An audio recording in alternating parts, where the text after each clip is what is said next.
Hello, everyone, and welcome. If you are a first-time listener, thank you for joining. If you are a regular listener, thank you for joining. So regardless, I'm giving you the same greeting. For those of you that have been listening for a long time, you can hopefully sense the tone of like, you know what, you're kind of cooler than these people that just jumped on. I kid. I am your host, Ray Harkins. This is a show called 100 Words or Less, the podcast in which I discuss and have a conversation with a person who I deem as valuable to this independent music community.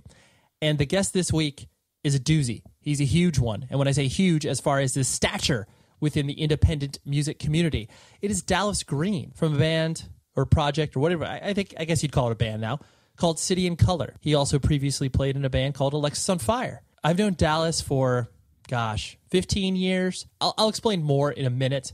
I got to get into some business. I got to drill down on some things that I'm focusing on this month, and that particular thing is fundraising. So for those of you that regularly listen to the show, know that I have a very specific way in which I want you, as a consumer of this product, to potentially throw your vote of confidence in this thing. So I'm looking to raise money. Everybody's looking for money these days in regards to their own content production of whatever it is that they're doing, and I get it. Everybody's struggling. Everybody's trying to make these things into something bigger, and then hopefully it'll open up other opportunities. I do this for fun. Granted, would I love for this to be my job? Of course.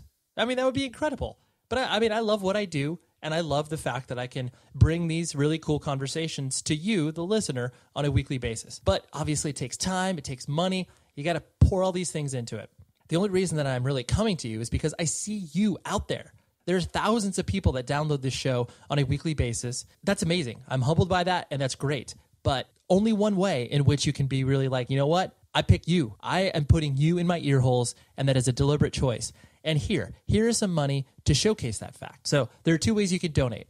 One, visit patreon.com/xpurposex, or you can visit 100wordspodcast.com. And on the right side of the page, there will be a bright yellow button that says donate. The difference between those two, patreon.com is basically a monthly subscription service that I use, where basically you give $2 a month, $24 a year, whatever increment you decide, and then that comes into my bank account each month. And I really, really appreciate that. There's a few of you that do that already, and I am so thankful that you do that because straight up, I've developed friendships and relationships with people that have done that. And it's so great to have that sort of direct connection with people who find value in what this is. That is one way. And then the other way is just a straight up one-time donation. And I don't give a shit if you're donating $1, $10, $50, whatever. It doesn't matter. It's that validation that everybody is looking for, where it's just like, hey, here's $1, man. I really enjoy what you're doing. Just letting this bubble to the top of all of the content that's out there. Because everybody has a podcast, that's not special. Everybody has a band, that's not special. But for those of you that hang out with this show on a weekly basis, I want to encourage you to reach into your pockets. And if this is your first time listening to the show, I've got an archive, a veritable treasure trove of previous conversations I've had with people. So after you've kind of poked around, if you feel like it's worth something, then go ahead and donate. And I really appreciate that. I just only come to you twice a year in April and November, hat in hand, kind of being like, hey, can you throw something my way? So thank you very much for listening to the plea. Here's my background with Dallas. Like I said, I've known him for 15 years. I consider him a very close friend. Even though him and I speak maybe once or twice a year, he's one of those guys where we spent a ton of time on the road, and him and I have spent those supremely valuable times of us driving through the night. He's driving, I'm in the passenger seat, or vice versa, where we've just really bonded. You know, him and I, like I said, I would consider him a close friend.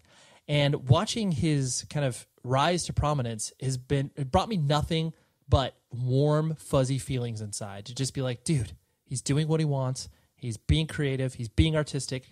And it's incredible that he is at the level that he's at.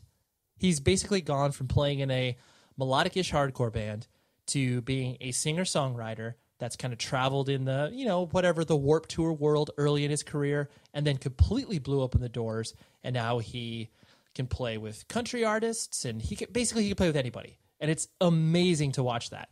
The moment, and I actually mentioned this in the interview, the moment that, it almost brought me to tears. And I know it sounds melodramatic, but it did, where I remember, I think one holiday, I was in Las Vegas hanging out with my grandparents, and I went out to pick up some Starbucks for the family. What do I see in the little free single/card giveaway that, I know anybody that goes into a Starbucks knows what I'm talking about. And I see Dallas's face looking at me. And it was just one of those overwhelming moments where it's just like, it's so amazing. My friends are doing some amazing things, and they're influencing culture in ways that I just never, ever anticipated happening. And it, like I said, it warms my heart. So I was very calculated about this. I didn't want to have Dallas kind of too early in this show's career. I wanted it to basically not waste his time because, frankly, even though he would talk to me 3 years ago when this show first started and like 40 people are downloading it versus now where, tens of thousands of people are downloading it. So I kind of wanted to, make a trade-off to where it's like, okay, I'll bring you on when it's reasonable and you're going to be impacting the most amount of people. And the conversation I had straight up was emotional. There were certain moments where it was just like, I don't know. I feel very grateful to have been involved what I've been involved in as far as independent music is concerned. And then to just hear Dallas' story just kind of crystallize it for me even more. It was very special. And I'm very glad that we were able to document that, and this is what I'm bringing to you now. So without further ado, here's my conversation with Mr. Dallas Green of City and Color, and I will talk to you after the interview's over. So go on, and I will refrain, and I'll keep on running. So I was recently cleaning out a lot of things in my house and I am a absolute pack rat for all of my old band stuff. And so I tripped across a photo of you watching Taken play at the Lockport Skate Park in, upstate New York. I think that was outside of Buffalo, right? Yeah, I believe it's in a place called Lackawanna. Yeah, which is like, there's all those sort of like, just those little tiny kind of suburbs of Buffalo, Cheektowaga and things like that. A lot of native names. Right. And so I looked at that picture, and of course, immediately memories came flooding back. And that was the first time we actually met in person, right? Like when you guys and us played together at that skate park in the middle of the skate ramp, right? Right. Now, was that the tour? Were you guys on tour with This Day Forward, or was that you guys with Curl Up and Die? Yeah, I think we were with Curl Up and Die because you guys just hopped on that show and we were you guys were so nice and friendly, but we were just so blown away because you guys were like, hey, so we're really influenced by you guys. And it was because literally up to that point, no one ever said that. And then watching you guys play, it was like, oh yeah, I see the elements of the influence, but it was, I was like, oh yeah, they're doing something that's completely different, but I see it at the same time. I don't know. It was just still to this day, I just reflect on that being like, that's weird, because that was the first time anybody said it to us. Well, it definitely, I think it's probably, I can imagine how interesting that would be for you because, the first time somebody says that to you, it's always strange because you think to yourself well, I'm just, what? I'm just this guy in a band who's playing and, you hope that it's coming across and you're affecting people, but people like myself and you never really assume that it's going to work. But then probably to be from where you're from and to have these goofy kids from Canada being like, hey, we really like your band. And I know that's just, that's what I think what makes it even more special was that it really was just sometimes I like to get very romantic about what music can do, but it really was just the music that you were creating had some strange effect on five guys or kids from a small town in Canada. And it was, I would say you and a band like Monid were very, just sort of came out right at the right time for where we were and what the five of us wanted to do or what we were looking to try and create ourselves, and it was great. Yeah, it's great. It was a great moment. Because at that time too, you hadn't even released your first self-titled full length, and so I presume when you reflect on that sort of time, I'm sure it was just was it the idea of just kind of one foot in front of the other? Our goals are so modest to be able to be oh yeah, let's just play a show in the States and let's do this next thing. Yeah, absolutely. Wade was really the one who. He was really the one who kind of took on the getting us on shows responsibilities. We would obviously on the weekends and stuff because the kids were still in high school, so we would try to play around small, like the Canadian versions of those suburbs, like all the little towns around Toronto and things like that. But then it just got to the point where we were like, well, like Wade started kind of meeting kids who were coming over to Canada for shows. And I believe the guy, I forget the guy, was it Lockport John? Was that what we used to call him, the kid who promoted that skate park shows? I think that was his name, but I think so, yeah. It was something like that. Well, he had come over to St. Catharines, I think, for a show. I think like Wade had done a Hopes Fall show in St. Catharines. It was like Hopes Fall and Love Lost, but Love Lost but Not Forgotten. And I think he had come over, and we had played that show. And so, Lockport John was like, "Oh, well, I do shows at the skate park in upstate New York. Would you guys ever want to come over?" And we were like, "Sure. We're gonna have to sneak over the border, but we will definitely come." And that's kind of that's sort of how we started playing in like Rochester and places like that. Just because it was like, "Oh, here's a show. Let's go play it." And like you said, that was definitely like the height of our goals were very, very, very tiny. It was just, can we play another show on the weekend? And right. It really. It is funny. Yeah. No, I mean, it's true. And it's funny because obviously being so close to you guys throughout the duration of your career, it was one of those things where it was like, even when you guys were at the, height of popularity, where it was like, you were obviously thrust into a national spotlight in Canada and Australia and UK and stuff. It seemed like it was still just coming from that place of just absolute cluelessness, where you guys are like, I don't know, what should we do now? I guess we'll do this. Yeah. Like, yeah, absolutely. It was like, oh, people like you in Australia. Oh, okay. Well, should we go there and play? Maybe, So we did that, and it was good. And so we thought, well, maybe we'll go back next time. Right. And I mean, that's kind of that's pretty much still how I do everything, which is sometimes, it can be frustrating to a lot of people, but it's still pretty fun. Right. It keeps everything it keeps everything sort of fun and exciting, I guess. Well, yeah, and especially too, because like even though you obviously have to operate within the context of a music industry and the livelihood that you have created via your music, but the approach in which you take it could be from that place of not only what you were, but like you said, what you're currently doing, where it's like, oh yeah, I guess I can do that now. Like, yeah, sure, I'll do that thing. Like, well, yeah, I mean, but it's cool because I know, like, because I guess I've always wanted to be a musician or a songwriter, or I've always wanted to be in a band, but I never had goals of being like a popular guy in a band, because I just never thought it was possible, So when we approached starting a band, just like I'm sure you guys did, like we just wanted to be in a band and play. And then when that happened, it was like, okay, well, let's keep doing that, and like, oh, maybe we should make some shirts, things like that. And that was always my goal. Like I always say this, it's sort of become something I say a lot, but I think it makes sense. Like for me, success is the ability just to continue. So that was that's sort of really, I guess that would be the main goal if I were to like look at my whole career and that I focused on throughout the whole, from the day I met you at the skate park to now, is just the ability to continue doing it on whatever scale that may be, or whatever style of music that may be, or whatever direction it may take me. But that's sort of, I guess, the way I approach things. Hitting on a point there where you were born and raised in Southern Ontario, right? Mm-hmm.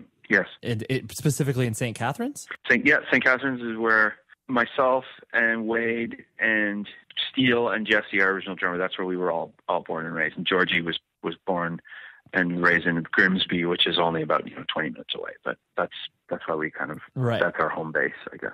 And your family structure growing up, it was mom and dad, and what were they doing for a living as you were growing up? Well, my dad started off as kind of he was like a banker, sort of managed a credit union, and my mother was an insurance salesperson. They sort of stayed that way for a while, and then my dad left that and he sort of got into concert promoting and things like that. It was sort of strange. It wasn't, I guess I had started playing music around that time when I was, like 8 through 10, and he got into, like putting on shows and stuff. And so I grew up kind of around music a lot, like going, either working, like helping park cars or taking tickets or things like that, like running around backstage and things like that at shows. And what sort of concerts like was he promoting? Like was he doing? He obviously was doing shows like you and I know, but like he was doing larger level stuff. Or was it smaller scale he did. Like there was this a couple of years in a row where he did this like really big like country music festival out at this park called Courtcliff Park, and like like it'd be like Charlie Pride played one year, and like it was just like a bunch of like a bunch of sort of 80s country popular stuff at that time. And then he did this is just as strange. I don't even know if I've ever told you this, but at one point him and a partner of his, they owned the largest circus tent in the world called the Moscow Circus Tent. Not even lying. And they would do shows in it, and like around like the St. Catharines area. And one time he did a Motorhead Black Sabbath show, but it was Black Sabbath with the third singer, who I can't remember his name, but not even Dio, the third guy. And right. Yeah, like things like that. So I kind of like the first time I ever crowd surfed was at a show my dad did in the tent. Very weird. So like just so I'm understanding this appropriately. So he owned a giant tent, and he basically looked for places to set it up officially and then be able to promote said show via his own networks and what have you. Correct. Holy shit. I know.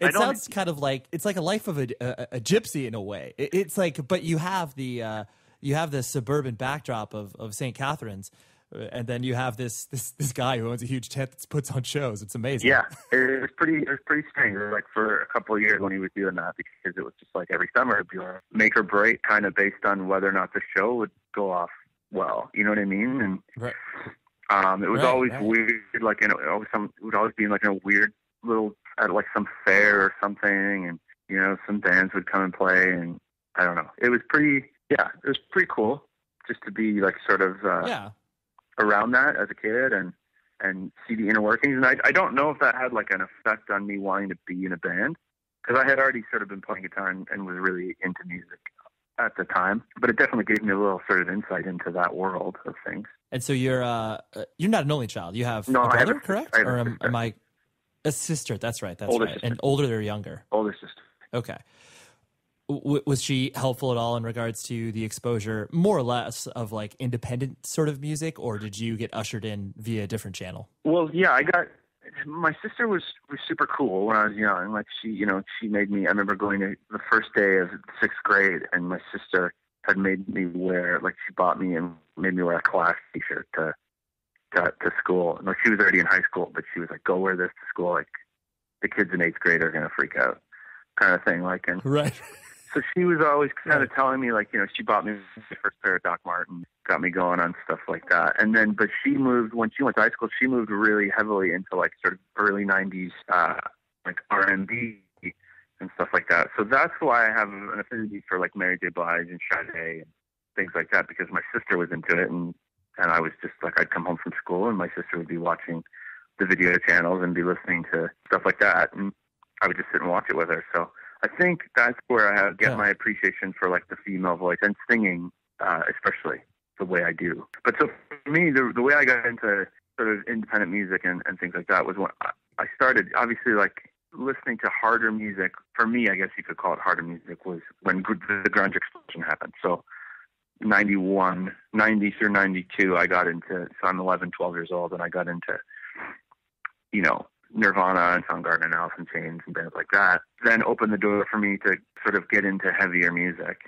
Like when I found out that, the Melvins were Nirvana, like Kurt Cobain's favorite band, that got me into the Melvins. And then I started learning about drop tunings and things like that. And then kind of from there, as like the early 90s went on, I started just discovering, I found Quicksand, and then obviously Quicksand opened a wormhole for everything, I guess. Right.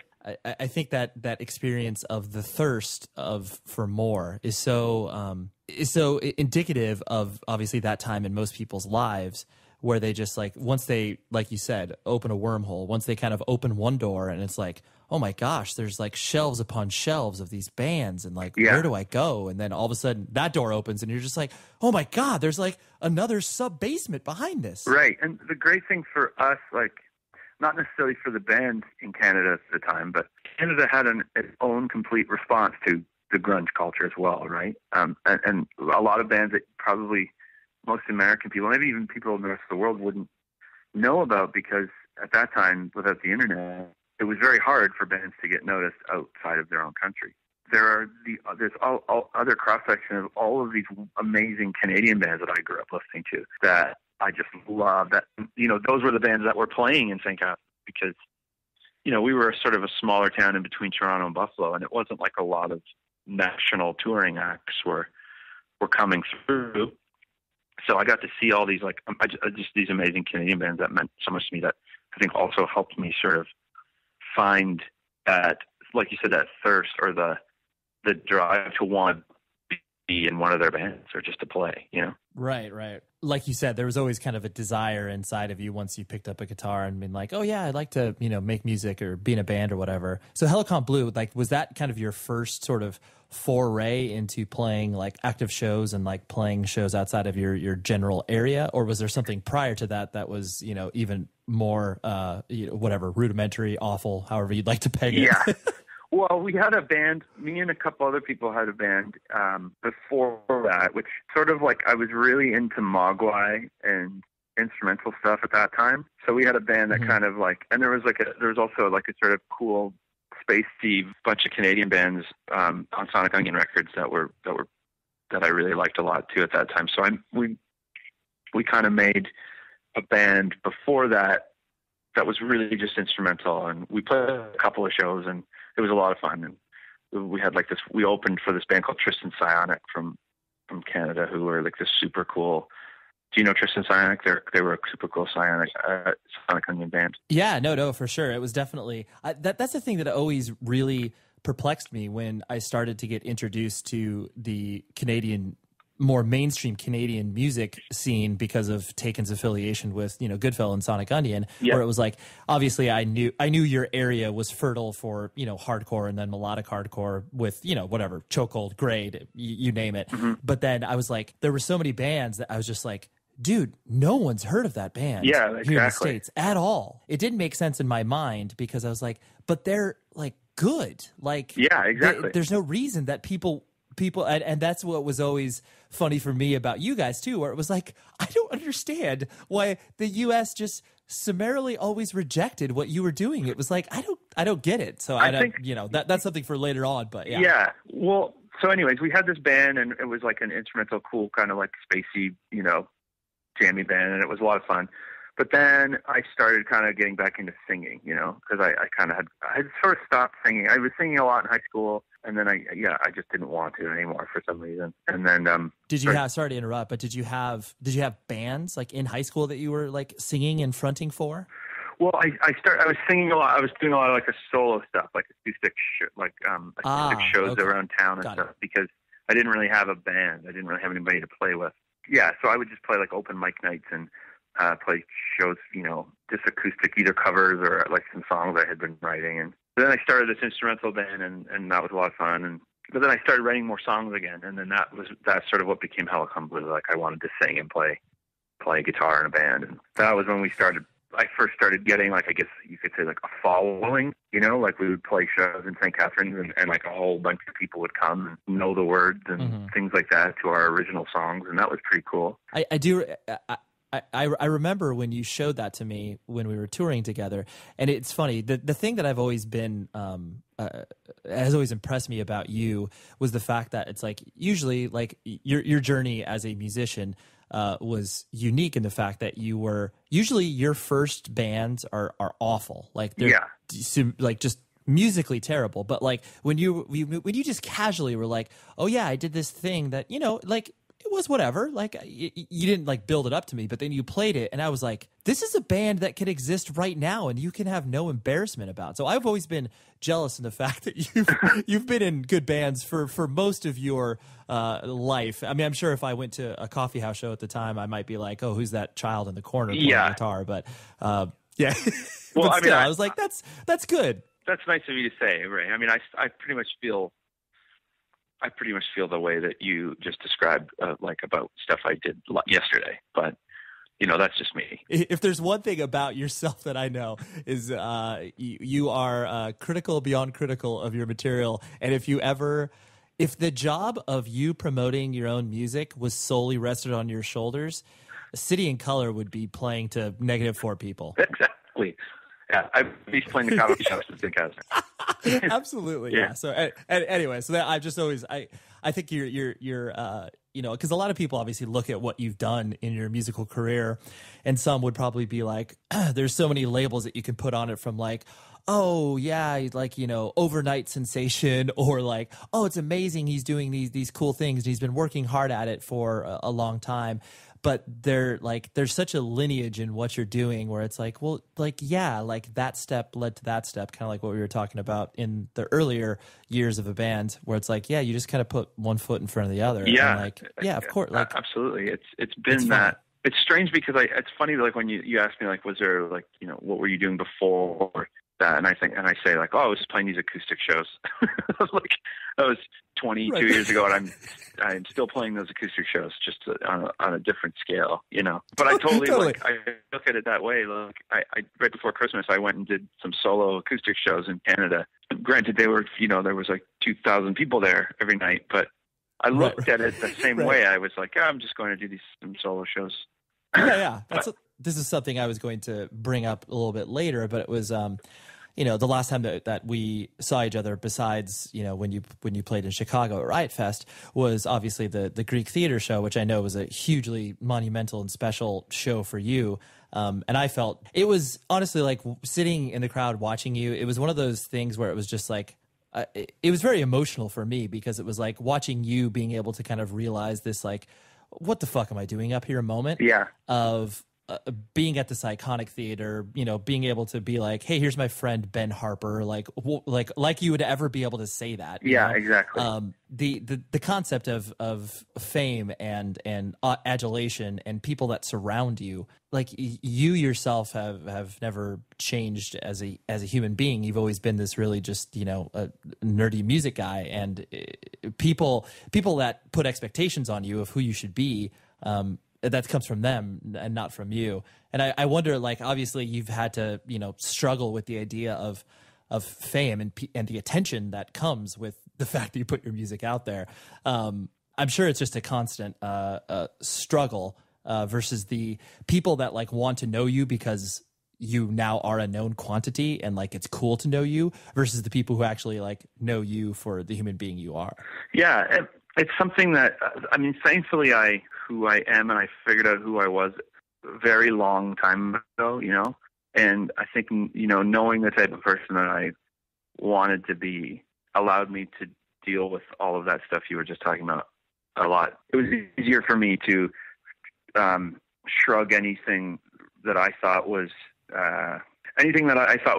insincere or coming from the wrong direction, as far as like somebody that I was meeting, or, you know, it's very easy for me to just blow it off and not let it affect me, because I don't have a lot of faith in myself. And I don't mean this in like a real weird self-deprecating way, but because I'll never have the ego that a lot of people either assume I have or want me to have, that whole concept of fame and recognition and sort of like the known quantity kind of thing, it will never really affect me, because I just don't have those bones in my body, right? And you know that. And Mm-hmm. I know the people who know that, and anybody else who doesn't, or thinks something, or thinks one way, can spend all day thinking that. But I know who I always will be, and I thankfully I have people like you and the rest of my good friends around me that treat me exactly the same way they've always treated me, and I think I treat them the same way I've always treated them, and there's like a kind of an understanding. Like a for example for me would be how you just said, like that Greek show, and how I was able to, here's my friend Ben Harper. Well, I felt just as strongly, being able to say, here's my friend Ben Harper, comes up and plays with me. I felt just as strongly about introducing the dudes in my band to you, stage saying, here's my friend Ray, because I look at you, or my relationship with you, in the same light or the same regard. You know what I mean? Because it's not higher just because of the amount of shared history. Yeah, the shared history I've been through with you is something that I think also shaped maybe the person that I have become, or that I am. Like the things that we went through together back then, you know, when we were kids, trying to figure it out. Right. So that's kind of just how I go about my my daily business. And I know. Because it really didn't make sense to me just as an outsider. Like I remember when we hung out in Southern Ontario and, went out to dinner when I was just up there for work or whatever. And then having people, recognize you, and obviously your future wife at the time, where it was like, you both were known quantities and quote unquote celebrities within the, Canadian system. And so it was weird for me to be like, oh yeah. Like, I guess that's something that you have to account for now. I was like, it makes sense from a factual perspective, but it was strange because obviously this was something that was thrust upon you as opposed to like, oh man, I'm, 6 years old. I'm going to be a star. Yeah, exactly. See, it's like I always say, like, I think fame isn't, I think fame is the word fame is like, it's something that you have to decide that you want to be, and that you decide that you are. And I just don't think that of myself. I think more like I'm a musician who some people know, and because of that, some people recognize the face that comes along with the voice. And that's sort of how I've always approached it, I think that there's a different mindset for people who want it and who want the attention and who think they genuinely deserve it and all of that nonsense, Right. I think I just, for sure. Yeah, like, I don't know. I'm not curing cancer. I just play my guitar and sing. A lot of people do that. Kind of hitting on the point that we were talking about earlier, the just because, you and I, like you were mentioning, the shared history. And obviously, like when I went out with you guys on that Hot Water Music Tour in 2002 or whatever the hell that was, the difference between obviously your rising currency as a band everywhere else besides America was so startling just to see I'll never forget like actually this was when we were on tour with you guys, Taken, and we played, like you said, Rochester at like the Bug Jar, and it was like, the show was sold out, and it was like, oh my gosh, like 200 people came across the border to watch Alexisonfire. Like this is a big deal. And like, then we drive 2 hours away from that and it would be like, oh cool, here's the 50 to 70 people we're used to playing to. I'm sure like during those times, did it ever feel to you kind of like, the darkness of being like, oh God, like, do we have to tour the States again? Do we have to do that? Like, it's not good for my mental health to do that. Yeah, it definitely got that way with us a lot. And it was difficult because we liked going and playing in the States, and it's like we liked that even though there was, let's say a quarter of the people who were coming to the show that were coming to shows everywhere else in the world, we still liked that those people liked the band, and like, but then it's to the point where it's like, well, because then you start to think, okay, well, we're doing this for a job now. This is our living. Are we throwing away opportunities elsewhere by slugging it out and playing for the same 100 kids again and again? Not to mention how long it takes to tour America because there are so many people.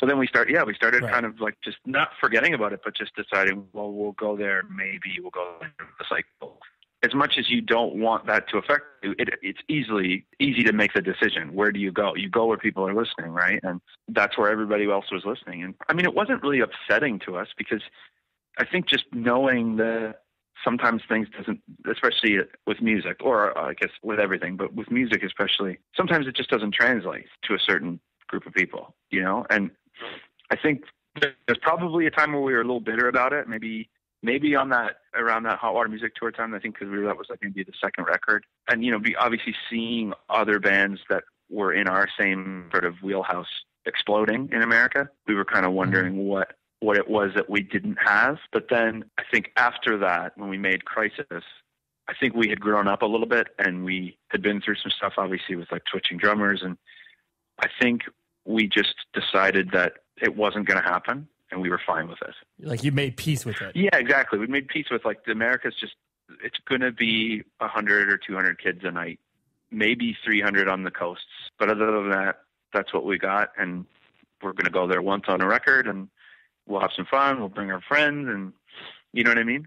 It's all, yeah, you like know, that's that. Yeah. I mean, and we did I remember doing, there was definitely a couple of things I would say, without pulling any punches, there was definitely a couple of American tours that probably were responsible for me really deciding that I was going to quit the band.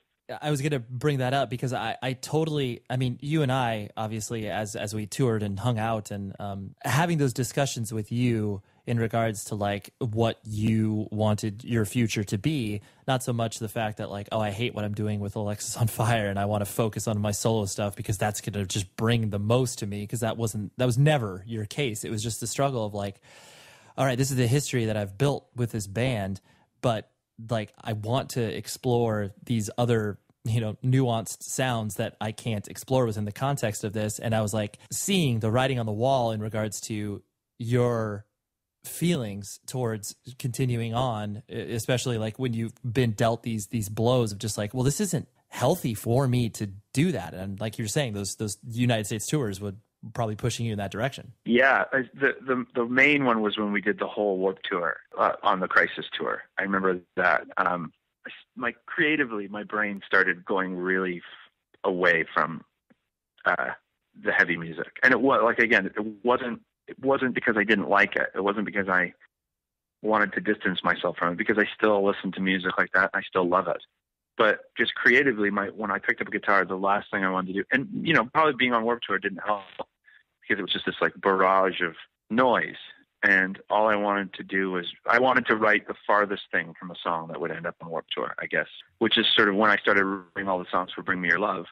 But that tour being so long and dredging and unsuccessful, I will say, you know, we spent 2 months on that tour and didn't, I mean, I think we maybe made enough to pay for our travel. And you start to think to yourself, okay, because now I'm 28 years old, I'm married, I'm just spent 2 months away from my wife, to not do anything. Like, what did I just do? We didn't really make any fans. We didn't, like, what am I doing here? You know what I mean? And it was it was things like that. And then obviously The City in Color, first record, had come out, and it had started to create this whole other side of things I could look to. And that's when I started really having the long conversations with myself about what do I want, you know, or can I do? Yeah. To what direction you take in your life that is obviously like, it's going to bring you the joy that you're looking for. It's going to keep you, you know, mentally healthy. Cause it's like, it's, you know, all those things, like it no matter what, it just takes a toll on you when you are, like you said, when you have nothing to really show for it besides like the cool travel experiences, which, you know, that's fine, but it's like, you know, you're getting to see parking lots across America. Yeah, like, exactly. Is that really something that is going to make your heart leap when you look back on that? It'll be like, well, that was rough. Like, yeah. And especially like if you, like I always said, like, man, if I was 20 years old and I was single and I was just like a kid, Warped Tour seems like the greatest idea. I'd already seen all those parking lots, you know, many times. And I had, you know, we had been touring a lot for a long time. So it was, things like that started the allure of the travel and the road. If you've done it for a long time, you know, certain parts of it start to really wear on you. You, like you were mentioning, obviously the rise of you know, what City in Color was doing and the attention that was happening, and you obviously being thrown in front of people that were so removed from the context of what you had existed in for a long period of time. Not the idea of like playing shows, but just the, you know, whatever, the DIY basement show, like whatever, punk culture.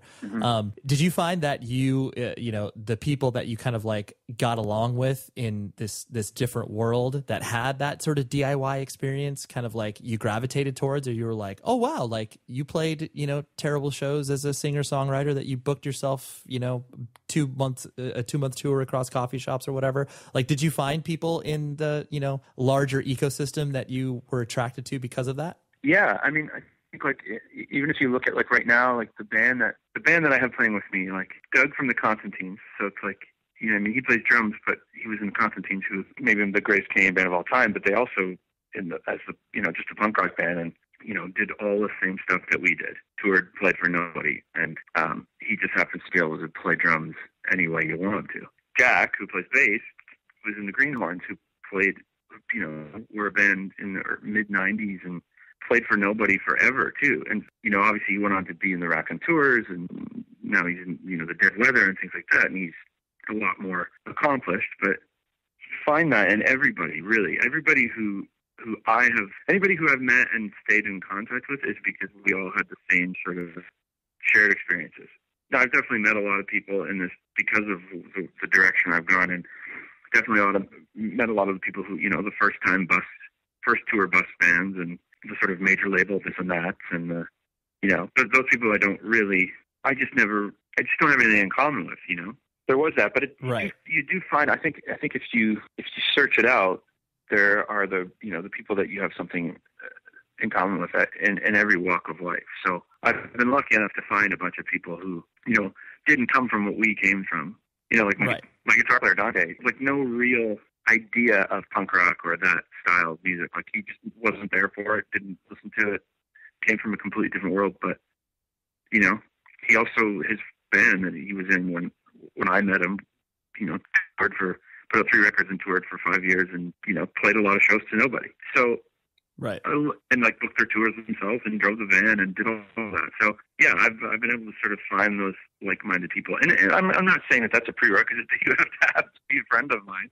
No, you have to have gone through that. No.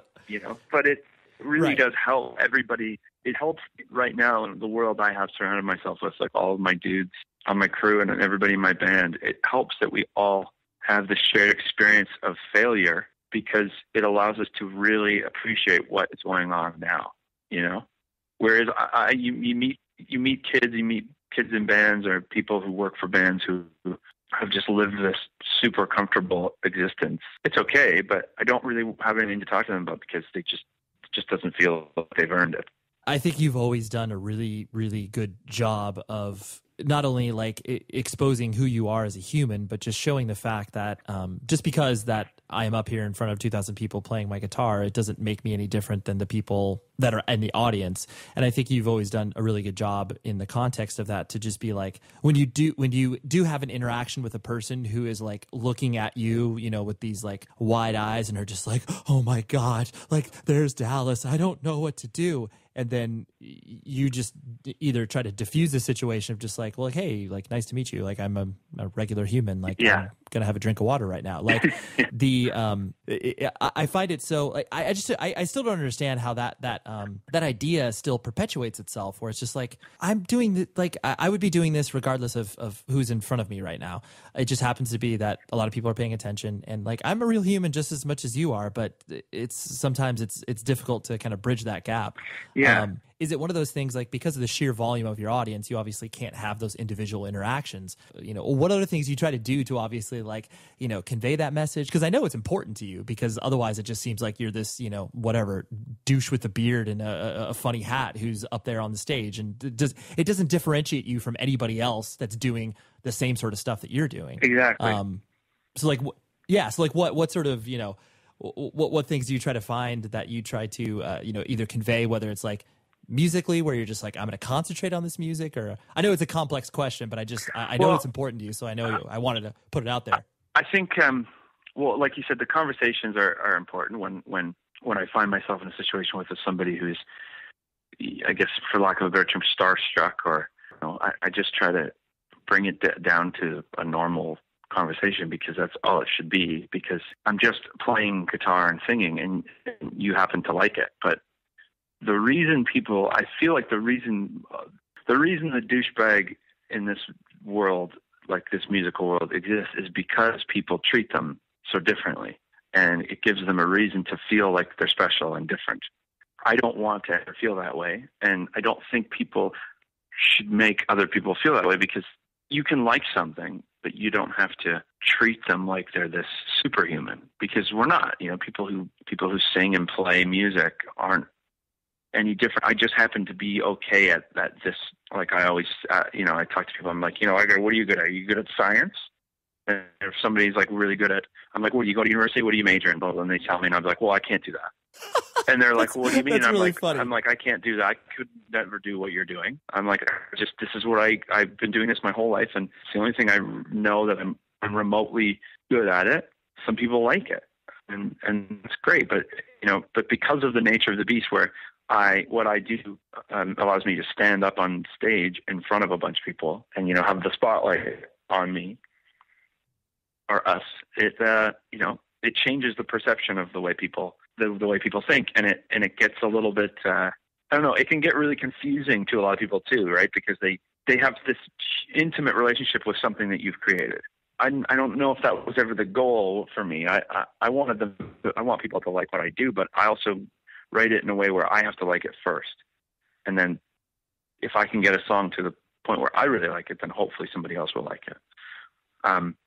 But certain things that you do have this crazy effect on another person, and they feel like they have to try to explain it to you. And I always tell kids, like, you know, if somebody says, I don't know what to say, I'm like, well, you don't have to say anything, because listening to music isn't about describing how it makes you feel. It's just about how it makes you feel. And if it makes you feel something, then that's great, you know? So just say thanks, maybe. That's good. And then we'll shake hands and do a selfie, and then that's it. Right. You know, so, but that's it really. And it, I guess it's all about just trying to, and it's hard, because the hard conversation to have without trying to, I don't want to dismiss the feelings that these people are having, because that's pretty special. That some song I wrote in my living room has made this person so wonderful that they don't know what to say to me. And I think that's really awesome. But yep. I also want them to realize that. Absolutely. I also want them to realize that they have to be a part of it as well, you know? Like, them listening to that song and having that moment is just as important as me writing the song, because without them listening, then it's just a song. It's a one-sided relationship that once it enters the real world, there are repercussions for it, and it's having to navigate those relationships that you build, like I said, on a one-sided perspective, where it's just like, all right, your feelings are valid, like it's awesome. Don't look at me like I'm a deity. Look at me like I've been able to create a piece of art that you can consume. It just happens to be that mine is music, and it's not like a painting on the wall that you will probably never meet that artist for. We're begging for that sort of interaction, where it's just like, you know, if you have a person that goes up to you that likes you because of your music, it's like, well, that's amazing. Like, breaking it down, where it's just like, all right, dude, like, yes, I've got a good voice. Like, yes, I have these capabilities and these things that I've worked on for my whole life, but there are things that you do that are just far better than anything I could ever do. So, like, let's leave it at that. Yeah, it's just we are, because of the nature of what I am, the age old, like, put the person up on a pedestal type thing. And it is, you know, it is based on mass consumption as well, right? It's like a school teacher is just as important, but a school teacher is just this thing that happens all over the world every day, and nobody seems to really care as much as they should. But because I sing a song that maybe 100,000 people liked, I'll immediately look at, like, it's more relevant. Correct. Yeah. And again, like that has to do with the person you are and what you want out of it. So if I was a different type of person, then I would, you know, milk it and take it for all it's worth. But I still just, like, I don't know. I still think I can do better, and I still try to every time I do it. You know, I don't think because somebody likes a song I wrote, that doesn't mean, okay, like, here's a perfect example. I've won 2 Songwriter of the Year awards at the Junos in Canada. That didn't immediately make me a better songwriter. Do you know what I mean? That didn't make me... I don't look at those awards and go, okay, well, I'm fine. I've won these awards. I don't have to work hard anymore. Whereas I think there's probably some people who win things like that and go, oh, finally, validation. I'm great. I made it. You know, and there's just, I think, a different approach to how you like let all these things affect you. I think most people that would obviously just, like, look at you from the outside would, you know, you seem like a very, you know, calm and cool and collected guy, obviously, as well as I know you. You're, you know, there's this, like, this sea of, you know, sort of, I wouldn't even call it discontent, this sea of just, like, sort of pseudo anxiety that's obviously, like, it's because you're so invested in what you're doing.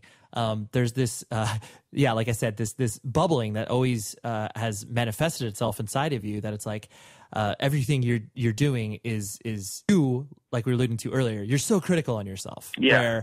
Where does that come from? Like, I mean, for as long as I've known you, you've just beat the absolute crap out of yourself. And it's more nuanced now, where you're obviously less anxious about that, but I'm sure it manifests itself in different ways now. Oh, great. I would say it's way worse. No.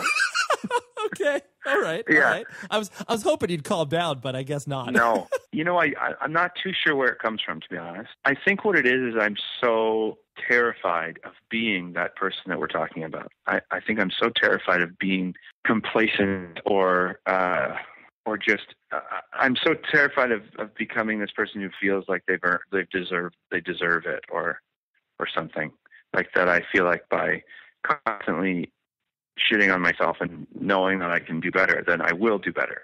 I guess it's not a great way to be, and it's not like a very happy existence, but for what I do, it allows me to, like, whatever it is I'm looking for as far as songwriting or singing or performing or whatever it is, I don't know what it is, but whatever it is I'm striving to get to, acting this way allows me to consistently write things that I feel are better than what I did before. And does that make sense? The validation of a bunch of people liking what I do doesn't mean anything to me. It's that surprising feeling of writing another song that I go, fuck, I love this right now.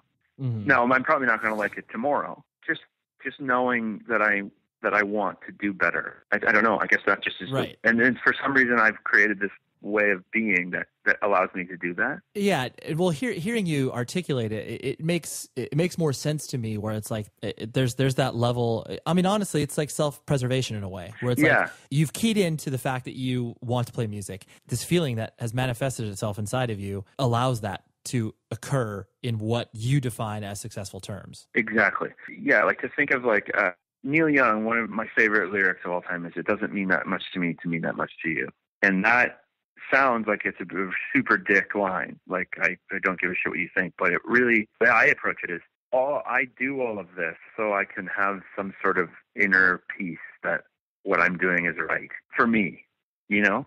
And then the bonus of that is that I write these songs that some people find very relatable and can help them with whatever they need to help them with, you know?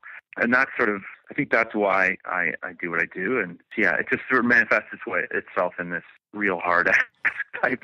It's funny too, because I think it works on a different level as well, where it's like, even though you take what you do seriously, you don't take yourself too seriously. No, you know? not so at all. I think there's like no fear. Like in observing you from the outside of obviously your the success that you've had there, in my mind, I've never been concerned that the next time that we speak or see each other, that you're going to be a shell of a human. I've always been like, well, no, because it's like, he just finds the shit funny. Like when I go into a local Starbucks in America and pick up the, single of the week card, it's like, oh, there's Dallas. Like, I never thought I would have a friend on a Starbucks download card. I'm like, I'm sure you look at that opportunity, you're just like, oh, that's funny. Yeah. Like, that's weird that can happen.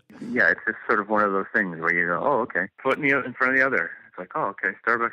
People go like that. That's I'll go ahead and do it. Basically, I want to hit on two last things, and then I'll let you go. Where this is a pseudo hackneyed question, but because you've always struck me as a person who is emotionally intelligent, but not necessarily one that's ever obviously cared about schooling, so to speak. Did you even go to college or anything, like secondary school or anything like that? Oh no, that's what I thought. Yeah, I finished high school and then I just didn't have that. There were so many friends of mine that were leaving high school to go to university and college and to take things that they had no interest in, but they had to go because everybody in their family was sort of saying, well, that's the next logical step. You have to go. And I just thought, well, the thing that I'm really interested in is playing my guitar and writing. So why don't I just kind of do that? And if I'll do that for a couple of years, and if that doesn't work, then maybe I'll start thinking about some other line of work or whatever. Obviously, now retrospectively, I'm sure your parents are very happy of the decisions that you've made, but I'm sure in every early iteration of what you were doing, creating music, I'm sure in some respects they were just like, Dallas is probably going to be an abysmal failure in some capacity. Of course. Were they just terrified? Were they dissuading you from it? No, they were very supportive because that's just how they had always been. And as long as I had a job, which I did, as soon as I had a job in high school, and then when I graduated, I got, a more full-time job. And as long as I was making my own money, it wasn't a lot, but as long as I was able to provide for myself, and then they were with me, taking those few years after high school to see if I could get something going. Because I guess they looked at it like, well, he could go to college right now and be completely disinterested for 3-4 years in something that he, all the while trying to work on this thing that he's actually interested in the wee hours of the morning or something. Or he can really go for it and see what happens. And And that's what I did. I still, obviously I still end up working on these when the morning is when I get most of my work done now. But, Right. Right. But yeah, so they were always very supportive of the idea that as long as I didn't just become like you said, like as long as I didn't just immediately become an abysmal failure and not really do anything, just sit in my basement, play my guitar and hope for someone to knock on my door. I think they were fine. Right. I think they probably saw that I was pretty driven, I thankfully I've always had that in me, is the want and the drive to work at it. Yeah, you haven't been crippled by the fear of showing people your stuff. It's just the idea of like I'm getting it out there, and like you have that inside of you, rather than just like like you said, I'm going to stick in the basement and someone will discover my talents at some point. Yeah, exactly. I loved. I'd be remiss if I didn't mention one of your current musical projects that you obviously did with Pink and You and Me. Yeah. The reactions that were had from universally speaking was like, people were very positive and kind towards it, but there were a lot of people that were just like, what is this? Like, why would Dallas do this thing? Like, well, this is so strange. And it was like, it made sense to me because obviously I've known you've been friends with her for quite some time. Was it one of those things where the feedback that you were able to kind of like receive and see was just pure like, oh, that's weird. Like, how's that happening? I loved it. Because obviously I knew what was going to transpire when the news came out. It was funny to see the different groups of people, like the different groups of my fans, I guess we'll start with, like, okay, let's say the fans I have in America who, even though I do well in America, I'm still this sort of like underground sensation because I don't get any really mainstream attention in America. So they see me doing this record with like a pop star. It's like I'm selling out, but really they don't realize that in Canada I am that, And so it's like, right. Like, it's like these people are like, what is he doing? He's selling out. He's just doing it for the money. And meanwhile, me and Alicia just did it on a week, and during a week. There was no money involved. I didn't sign to a major label. I just made a record with one of my good friends, and like sort of like, it's funny, like it was the least planned thing I think we've ever done in this business. Like we just hung out. We didn't tell anybody about it. We just hung out and wrote some songs and recorded them and told everybody like around us that we'd like to put it out. And the people who heard about it and thought that it was this master plan from labels and like the boardroom meetings and things like that. It's like all of that stuff was just super amusing to me because I love to read things that people like. I love to read people's insight into what they think is actually going on. Because it's so completely wrong. Yeah, you like you said, it's just this masterminded where it's like, all right, let's pull these two artists together to do this thing, and like we'll be able to take over the world. Yeah, exactly. And it's like, it's funny. Like we just, we made the record, we put it out, and played a show, and now I'm going to the studio in 2 days to start making this thing called a record. But everybody just assumed that I was. With it. And I heard a lot of stuff that like people were like, well, why did he quit Alexisonfire? I thought he didn't want to do two bands. Why is he doing another band all of a sudden? And it's like, well, I'm not. I didn't even think about that. Oh man, you gotta love the internet. Yeah, you gotta love it. The last thing I wanted to address was the fact that obviously you are a well-known sports fan, and the fact that you've professed. I mean, I've known it for a while because obviously we've discussed it, but for one, you obviously have to be kind of the heir to the Toronto Raptors throne of Drake, I presume. That's kind of like what you're angling for right now, so you can, eventually when he retires, you'll step in, I presume, right? Well, see, I don't know. I'd like to think that I was always there.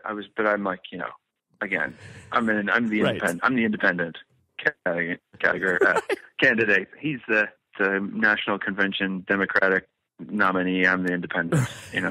I've always been there on the sidelines. I buy my tickets. Right. Yeah. You're not placed there to garnish the attention of Kyle Lowry and Patrick Patterson to be like, oh damn, dude, look at that guy here. You know what's funny though is like, of course, this is perfect example of my life, but the moment I leave the city to go live somewhere else during the winter, they have the best season in the history of the franchise. That's very telling. Where you're like, all right, well, I'm gonna live in Nashville. All right, well, Toronto's going to go on a tear here. Yeah, and it's good, though, because I kind of feel like I'm responsible for it.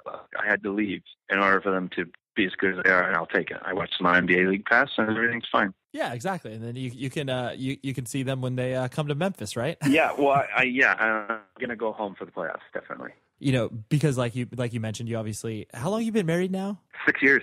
You know, you've had to consider someone besides yourself for a decent amount of time, not only just like as far as your livelihood is concerned, but just, you know, the relationship and the maintenance that it takes to, you know, keep a marriage awesome and growing. You know, it's something that I noticed that you mentioned in other interviews was the fact that it's like, you know, because both you and her have lived such a transient lifestyle of, you know, touring, and then obviously her hectic schedule. Was it one of those things where obviously you knew what you both were getting into, but those times where it was just like, did it feel difficult to like actually build that sort of relationship initially because you both were so, you know, obviously in transit to so many different places? Or was it just kind of like when you were both present in each other's lives, it was like so there?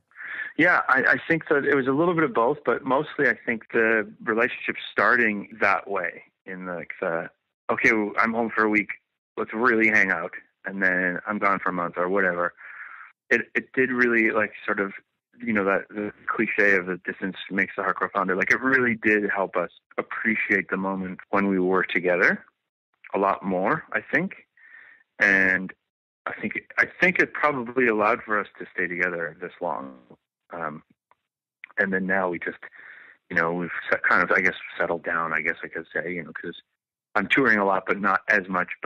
And when I do, she's usually comes with us now. And, you know, we've come down here to Nashville and really, since she stopped working in that business, and it's really just been like, since we've been down here, it's funny. It's like Leia said something the other day to me that she was like, I feel like we just started our lives, and that, you know, we've been together for 9 years, married for 6, and to be able to say that that far into a relationship is pretty cool, you know? So I think that the way, as hectic as being at times, I think just the amount of shit we have dealt with and been through in that time has made it stronger, I think, allowed it to grow.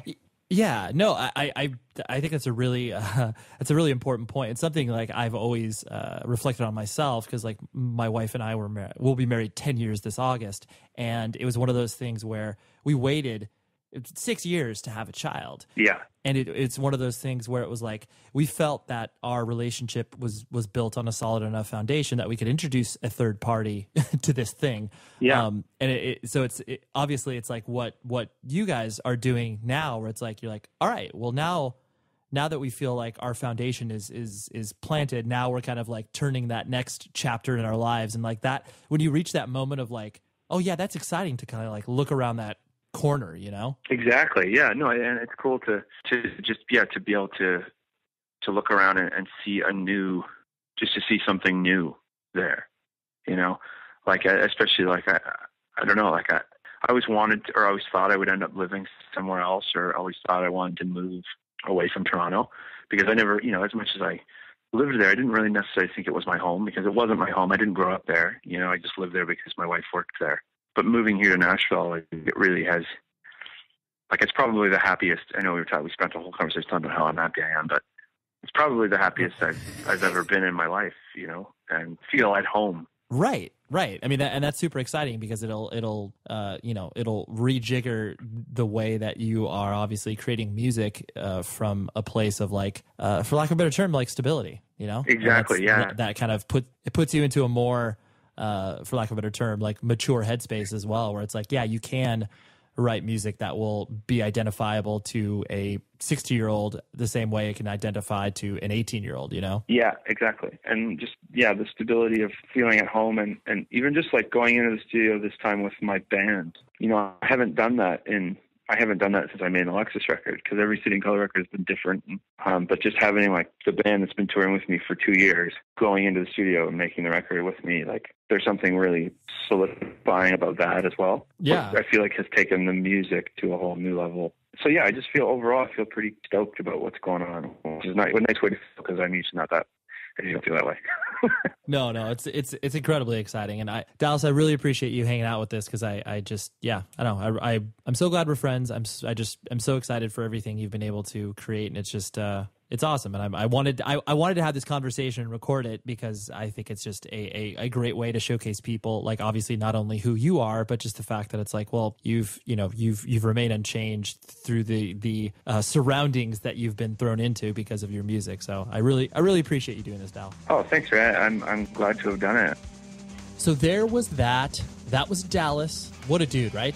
Just incredible. Yeah, I'm thankful that he wanted to do this. He just took some time out of his day, and we did it, and it was great. So thank you very much for listening. The producer, as always, for this show is Tom Richfield, best friend forever. And visit the show's website, 100 Words Podcast, and please donate. I encourage you. I know I had a plea at the beginning of the show, but I'm doing it again, just to remind you.